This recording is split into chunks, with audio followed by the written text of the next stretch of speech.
આગળ સમાચારમાં વાત કરીએ તો ભાવનગરથી સમાચાર સામે આવી રહ્યા છે। ભાવનગરમાં દુષ્કર્મના આરોપીને 20 વર્ષની સજા ફટકારવામાં આવી છે।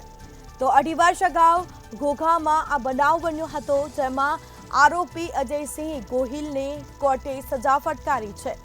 માસૂમ બાળા પર વિકૃત રીતે દુષ્કર્મ આચર્યું હતું। આરોપીને 20 વર્ષની સખત કેદની સજા ફટકારવામાં આવી।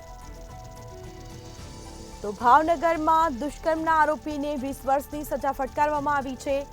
2.5 વર્ષ અગાઉ ઘોઘામાં આ સમગ્ર બનાવ બન્યો હતો અને જે બાદ કહી શકાય કે હાલ કાર્યવાહી કરવામાં આવી છે। તો ભાવનગરમાં દુષ્કર્મના આરોપીને 20 વર્ષની સજા ફટકારવામાં આવી। 2.5 વર્ષ અગાઉ ઘોઘામાં સમગ્ર બનાવ બન્યો હતો, જેમાં આરોપી અજયસિંહ ગોહિલને કોર્ટે સજા ફટકારી છે। તો માસૂમ બાળા પર વિકૃત રીતે દુષ્કર્મ આચર્યું હતું। સમગ્ર મામલે કહી શકાય હાલ સજા ફટકારવામાં આવી છે।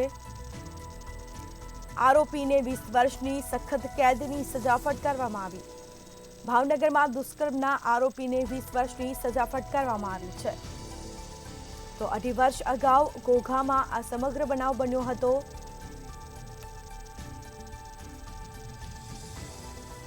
તો આરોપી અજયસિંહ ગોહિલને કોર્ટે સજા ફટકારી।